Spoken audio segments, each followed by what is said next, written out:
जय हिंद साथियों, आज के इस क्लास में आप सभी का बहुत बहुत स्वागत है। तो साथियों, बिहार पुलिस चालक सिपाही एग्जाम के लिए आज हमारा प्रैक्टिस सेट नंबर 21 चलेगा।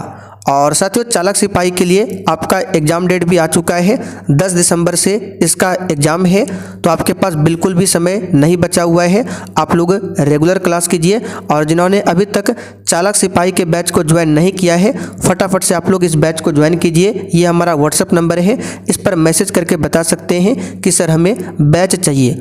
ऑलरेडी बहुत सारे बच्चे बैच को ज्वाइन करके अपनी तैयारी कर रहे हैं, तो आप लोग पीछे मत रहिए, फटाफट से बैच को ज्वाइन करके अपनी तैयारी को स्टार्ट कीजिए। तो चलिए इसी के साथ आज के सेट को स्टार्ट करते हैं।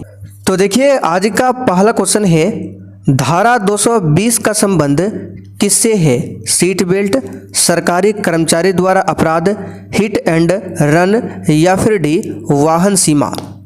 चलिए, क्वेश्चन नंबर 1 के लिए आप लोग आंसर बताइए। बिल्कुल आपके सिलेबस पर आधारित क्वेश्चन है, ऐसा ही क्वेश्चन आपको एग्जाम में देखने को मिलेगा। तो साथियों, जितने भी धारा से संबंधित प्रश्न आपको बताएंगे उसको आपको याद कर लेना है। तो धारा 210 बी का संबंध जो है ये किससे है? तो सरकारी कर्मचारी द्वारा जो अपराध किया जाता है उसी से संबंधित है धारा 210 बी। यहाँ पर बी वाला ऑप्शन आपका सही जवाब है। और साथियों, जैसे ये क्लास खत्म होगा, इसका पूरा PDF, one liner GK GS का नोट्स, क्वेश्चन बैंक, ये सब कुछ आपको चालक सिपाही के बैच में मिल जाएगा। बैच को किस प्रकार से ज्वाइन करना है, यहाँ पर हमारा व्हाट्सअप नंबर है, इस पर मैसेज करके आप लोग पूछ सकते हैं कि सर हमें बैच के बारे में बताइए। आगे देखिए, खतरनाक ड्राइविंग पर जुर्माना कितना है? चलिए, क्वेश्चन नंबर 2 के लिए आप लोग आंसर बताइए। डेंजरस ड्राइविंग पर आप पर कितना जुर्माना लग सकता है? तो 10,000। कितना? 10,000। और इसके साथ में आपका लाइसेंस भी सस्पेंड हो सकता है। तो यहाँ पर डी वाला ऑप्शन आपका सही जवाब है, ध्यान रखिएगा। आगे देखिए, धारा 206 किससे संबंधित है? और चालक सिपाही के लिए आपका एग्जाम डेट भी आ चुका है, इसलिए आप लोग रेगुलर क्लास कीजिए, जितना हो सकता है आप लोग प्रैक्टिस सेट लगाइए। तो धारा 206 जो है ये संबंधित है लाइसेंस की जब्ती से, यानी लाइसेंस निलंबन से संबंधित है धारा 206। चौथा क्वेश्चन देखिए, नीचे दिए गए पुर्जे का नाम क्या है? एक भी क्वेश्चन को आपको छोड़ना नहीं है, डेली क्लास कीजिए। सब्जेक्ट वाइज क्लास आपका शाम में 6:30 बजे से चलता है और प्रैक्टिस सेट का क्लास आपका 7 बजे। तो देखिए, इस पार्ट्स का नाम क्या है? तो आप सभी जानते हैं, इसको कहते हैं स्पार्क प्लग। और ये स्पार्क प्लग जो है केवल पेट्रोल इंजन में होता है, ना कि डीजल इंजन में। तो डी वाला ऑप्शन यहाँ पर आपका सही है। और साथ ही यहाँ पर आप लोग देख सकते हैं, चालक सिपाही के बैच में वन लाइनर जीके जीएस का सेट 8 अपलोड हो चुका है। आप लोग जाकर रिवीजन कर लीजिए। अगर आपका जीके जीएस वीक है तो इस नोट्स को पढ़िए, ये आपको एग्जाम में काफ़ी ज़्यादा हेल्प करेगा। आपका एग्जाम भी 10 दिसंबर से स्टार्ट है, आपको डेली इस प्रकार से नोट्स मिलेगा। तो ये हमारा व्हाट्सएप नंबर है, इस पर मैसेज करके नोट्स के बारे में जानकारी ले सकते हैं। चलिए आगे देखिए, इस यातायात प्रतीक का क्या मतलब है? तो ये क्वेश्चन एक बार आपको पहले भी बता चुके हैं। जहाँ पर भी आपको इस प्रकार से रोड साइन मिले, इसका मतलब होता है उस रोड पर पैदल यात्री वर्जित है। ठीक है, यहाँ पर डी वाला ऑप्शन आपका सही जवाब है, पैदल यात्री मना है उस रोड पर। आगे देखिए, इंजन का कौन सा हिस्सा क्रैंकशाफ्ट को बैलेंस करता है? तो कौन सा हिस्सा है? तो यह है काउंटर वेट। बी वाला ऑप्शन यहाँ पर आपका सही है, काउंटर वेट। चलिए आगे देखिए, क्वेश्चन 7, किस इंजन में ज़्यादा पिकअप मिलती है? बिल्कुल ऐसा ही पेपर होने वाला है, फटाफट से आंसर लगाइए। तो यहाँ पर इसका सही जवाब होगा, सबसे अधिक पिकअप यानी स्पीड चाहिए तो इसके लिए है पेट्रोल इंजन, और सबसे अधिक ताकत चाहिए तो उसके लिए डीजल इंजन। ठीक है, ताकत इंजन की बात करें तो डीजल इंजन, और तेज़ी से चलने वाला पिकअप इंजन की बात करें तो ये हो जाएगा पेट्रोल इंजन। तो आंसर यहाँ पर होगा ए ऑप्शन। आगे देखिए, इंजन में लुब्रिकेशन सिस्टम का उद्देश्य क्या है? तो इंजन में लुब्रिकेशन सिस्टम का उद्देश्य क्या है? घर्षण को कम करना। बी ऑप्शन सही है। आगे देखिए, बैटरी एक तरह से बिजली का खजाना या गोदाम है जो कि डैश का उत्पन्न किया हुआ करंट अपने अंदर जमा रखती है। तो बैटरी में जो करंट स्टोर होता है आप सभी जानते हैं वो किसके द्वारा उत्पन्न होता है, तो आप सभी जानते हैं डायनेमो के द्वारा। किसके द्वारा? डायनेमो के द्वारा। यहाँ पर ए ऑप्शन आपका सही जवाब है। अब डायनेमो की बात करें तो ये यांत्रिक ऊर्जा को विद्युत ऊर्जा में बदलता है, जबकि एक मोटर क्या करता है? विद्युत ऊर्जा को यांत्रिक ऊर्जा में बदलता है। आगे देखिए, मोटर गाड़ी में डैश इंजन स्टार्ट करने एवं सेल्फ स्टार्टर चलाने के काम आता है, बताइए क्या? तो साथियों, मोटर गाड़ी में करंट जो है इंजन स्टार्ट करने एवं सेल्फ स्टार्टर चलाने के काम आता है। सी ऑप्शन आपका सही है, करंट। आगे देखिए, वस्तुओं और सेवाओं के उत्पादन के लिए सबसे कम क्या आवश्यक है, बताइए क्वेश्चन नंबर 11 के लिए आंसर। तो साथियों, वस्तुओं और सेवाओं के उत्पादन के लिए सबसे कम क्या आवश्यक है, तो लोगों को शिक्षित करने के लिए संस्थान। यहाँ पर डी वाला ऑप्शन आपका सही जवाब है, ध्यान रखिएगा। क्या हो जाएगा? लोगों को शिक्षित करने के लिए संस्थान, ये सबसे कम आवश्यक है। बाकी कार्य करने के लिए लोग चाहिए, उत्पादन के लिए उपकरण, कच्चा माल, धन, ये सब चाहिए, भूमि और अन्य प्राकृतिक संसाधन चाहिए। तो चारों में से सबसे सटीक आंसर डी वाला होगा। आगे देखिए, निम्नलिखित में से कौन सा अंग मानव नेत्र की संरचना से संबंधित है? तो सिंपल सा क्वेश्चन है, यह है परितरिका यानी कि आइरिस। बी वाला ऑप्शन आपका राइट है। आइरिस का काम क्या है? तो ये पुतली के आकार को नियंत्रित करने में मदद करता है ताकि आंखों में कम या ज़्यादा रोशनी आ सके। बी वाला ऑप्शन सही है। अच्छा, आँख पर जो प्रतिबिंब बनता है किस हिस्सा पर बनता है? तो रेटिना पर बनता है। कैसा बनता है? वास्तविक और उल्टा। आगे देखिए, भारतीय सेना का जो पूर्वी कमान है इसका मुख्यालय निम्नलिखित में से कहाँ पर स्थित है? पूरा प्रैक्टिस सेट को लगाइए और इस सेट में आप कितने स्कोर कर पाते हैं ये आपको सेशन के लास्ट में कमेंट करके बताना है। तो इसका मुख्यालय है पश्चिम बंगाल के कोलकाता शहर में। कहाँ पर है? कोलकाता शहर में। कोलकाता जो है किस नदी के किनारे बसा हुआ है? तो हुगली नदी के किनारे बसा हुआ है कोलकाता। ठीक है। लखनऊ को नवाबों का शहर बोला जाता है। आगे देखिए, अनेक विद्वान ऐसा मानते हैं कि टिग्रिस यूफ्रेट्स घाटी के मेसोपोटामियाई लोग सिंधु घाटी सभ्यता को डैश कहते थे। यानी टिग्रिस यूफ्रेट्स घाटी के जो मेसोपोटामियाई लोग थे सिंधु घाटी सभ्यता को क्या कहते थे? तो यहाँ पर इसका सही जवाब है बी वाला ऑप्शन, मेलुहा कहकर पुकारते थे। बी वाला ऑप्शन याद रखिएगा। आगे देखिए, बंगाल डैश के अधीन मुगल नियंत्रण से मुक्त हो गया जो सूबे के गवर्नर का डिप्टी था। बताइए किसके अधीन मुगल नियंत्रण से मुक्त हुआ था बंगाल? तो इसका सही जवाब क्या हो जाएगा, फटाफट से बताइए। इसका आंसर है मुर्शिद कुली खान। ठीक है, पहला वाला ऑप्शन आपका सही जवाब है। 18वीं शताब्दी में बंगाल जो है धीरे धीरे मुर्शिद कुली खान के अधीन मुगल नियंत्रण से अलग हुआ था 18वीं शताब्दी में। आगे देखिए, मौलिद निम्नलिखित में से किस त्योहार का दूसरा नाम है? आंसर है मिलाद उन नबी। ठीक है, मौलिद को ईद मिलाद उन नबी के नाम से भी जाना जाता है। आगे देखिए, म्यांमार से भूकंप के जवाब में भारत ने कौन सा ऑपरेशन शुरू किया है? तो देखिए, यहाँ पर म्यांमार में जो विनाशकारी भूकंप आया था उसमें भारत ने कौन सा ऑपरेशन शुरू किया? तो ऑपरेशन ब्रह्मा। डी वाला ऑप्शन यहाँ पर आपका सही है। आगे देखिए, 1932 में हस्ताक्षरित पूना समझौता महात्मा गांधी और डैश के बीच हुआ, ये तो आप सभी जानते हैं। तो जिसके बाद महात्मा गांधी ने अपना अनशन समाप्त किया, तो बताइए महात्मा गांधी और किसके बीच में हुआ था 1932 में पूना समझौता? बिल्कुल सही आंसर दिए हैं बी आर अम्बेडकर। ठीक है, B R Ambedkar. Poona pact जो है बी आर अम्बेडकर और महात्मा गांधी के बीच 24 सितंबर 1932 को हुआ था। कहाँ पर हुआ था? महाराष्ट्र के पुणे में यरवदा सेंट्रल जेल में हुआ था। तो स्थान का नाम भी ध्यान रखिएगा। चलिए आगे देखते हैं। जीवीए अर्थव्यवस्था के किसी क्षेत्र, उद्योग या प्रखंड में उत्पादित वस्तुओं और सेवाओं के मूल्य की माप होता है। आपको बताना है जीवीए का फुल फॉर्म क्या है। तो जीवीए का फुल फॉर्म होता है ग्रॉस वैल्यू एडेड। इसको डायरेक्ट याद कर लीजिए, ग्रॉस वैल्यू एडेड। आगे देखिए, द्रोणाचार्य पुरस्कार डैश से संबंधित है। तो देखिए, द्रोणाचार्य पुरस्कार की शुरुआत पूछे तो 1985 में स्थापित किया गया था ये पुरस्कार।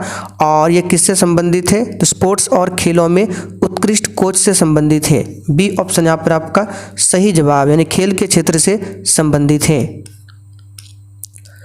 आगे देखिए, भारत के संविधान में पहला संशोधन कब किया गया? तो संविधान में पहली बार संशोधन हुआ था 1951 में। कब हुआ था? 1951 में हुआ था, जिसके तहत संविधान में 9वीं अनुसूची को जोड़ा गया था जो कि भूमि सुधार से संबंधित था। तो 1951 यहाँ पर सही कर लीजिए, आंसर क्या होगा? 1951। बी वाला ऑप्शन आपका सही जवाब है 1951, जिसके तहत कौन सी अनुसूची जोड़ा गया था? तो 9वीं अनुसूची। भारत का सबसे लंबा नदी पुल जो कि ढोला सदिया है, निम्नलिखित में से किस नदी पर बनाया गया है? तो ब्रह्मपुत्र नदी पर। ठीक है, किस नदी पर बनाया गया है? ब्रह्मपुत्र नदी पर। यहाँ पर इसका आंसर हो जाएगा ए वाला ऑप्शन। देखिए, इसका एग्जैक्ट आंसर बता देते हैं। ब्रह्मपुत्र नदी की एक सहायक नदी है लोहित नदी। लोहित नदी, तो लोहित नदी पर बनाया गया है ढोला सदिया पुल। तो ऑप्शन में लोहित नदी नहीं है, लेकिन यहाँ पर ब्रह्मपुत्रा दिया है, तो ये भी आंसर लगा सकते हैं। ठीक है, ये जो ढोला सदिया पुल है इसको भूपेन हजारिका सेतु के नाम से भी जाना जाता है। भारत का सबसे लंबा पुल है, नदी पुल है, जिसकी लंबाई 9.15 किलोमीटर है। ठीक है, चलिए आगे बढ़ते हैं। अत्यधिक मात्रा में रसायन जो खेतों में डाले जाते हैं डैश के फलने फूलने के लिए पोषक तत्वों के रूप में कार्य करते हैं। बताइए, किसके फलने फूलने के लिए पोषक तत्वों के रूप में कार्य करते हैं? तो इसका सही जवाब है मृदा। ठीक है, यानी कि मिट्टी। अच्छा, मृदा का अध्ययन क्या कहलाता है? पेडोलॉजी। भारतीय संविधान का अनुच्छेद 72 बताइए किससे संबंधित है? तो कई बार बता चुके हैं, राष्ट्रपति के क्षमादान की शक्ति से संबंधित है आर्टिकल 72।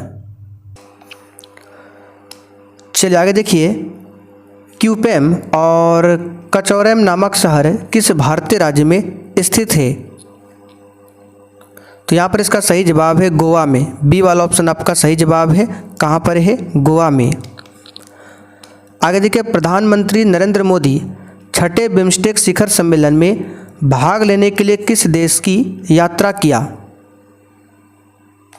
तो यहाँ पर इसका सही जवाब है थाईलैंड। ए ऑप्शन यहाँ पर आपका सही है, थाईलैंड।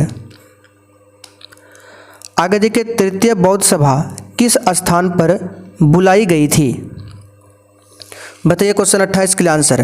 तृतीय बौद्ध सभा किस स्थान पर बुलाई गई थी? तो यहाँ पर इस क्वेश्चन का आंसर क्या हो जाएगा? तो तृतीय बौद्ध सभा जो है अशोक के समय में हुआ था। कहाँ पर हुआ था? पाटलिपुत्र में। तो यहाँ पर देखिए डी ऑप्शन में दिया हुआ है पाटलिपुत्र। और इस सभा की अध्यक्षता किसने किया था? तो मोगलीपुत्र तिस ने किया था। ये भी आपको ध्यान रखना है। चौथा वाला हुआ था कनिष्क के समय में कश्मीर के कुंडल वन में। ये सब हिस्ट्री क्लास में आपको बता चुके हैं, इसलिए डेली आप लोग हिस्ट्री क्लास कीजिए। आगे देखिए, मुगल सम्राटों के शासनकाल में कथक मूल रूप से निम्न दरबारों में 2 घरानों में विकसित हुआ था। 32 का आंसर क्या होगा? तो कथक जो है उत्तर भारत का शास्त्रीय नृत्य है। ये जयपुर और लखनऊ घराने में विकसित हुआ था। ए ऑप्शन सही है। चलिए आगे देखते हैं। मैराथन में आधिकारिक रूप से कितनी दूरी तय करनी होती है? बताइए क्वेश्चन नंबर 30 के लिए आंसर। तो मैराथन में 26 मील 385 गज, देखिए डी ऑप्शन में दिया है 26 मील 385 गज, और किलोमीटर में पूछे तो लगभग 42.195 किलोमीटर इसमें दूरी तय करना पड़ता है मैराथन दौड़ में। तो डी वाला ऑप्शन यहाँ पर आपका सही है। चलिए आगे देखिए, निम्नलिखित में से कौन 1861 में भारतीय पुरातत्व सर्वेक्षण ASI के महानिदेशक बने और उन्हें प्रायः भारतीय पुरातत्व के जनक के रूप में भी जाना जाता है। तो यहाँ से आप लोग अंदाज लगा सकते हैं भारतीय पुरातत्व के जनक कौन है। तो यहाँ पर इसका सही जवाब हो जाएगा Alexander Cunningham, A option right है।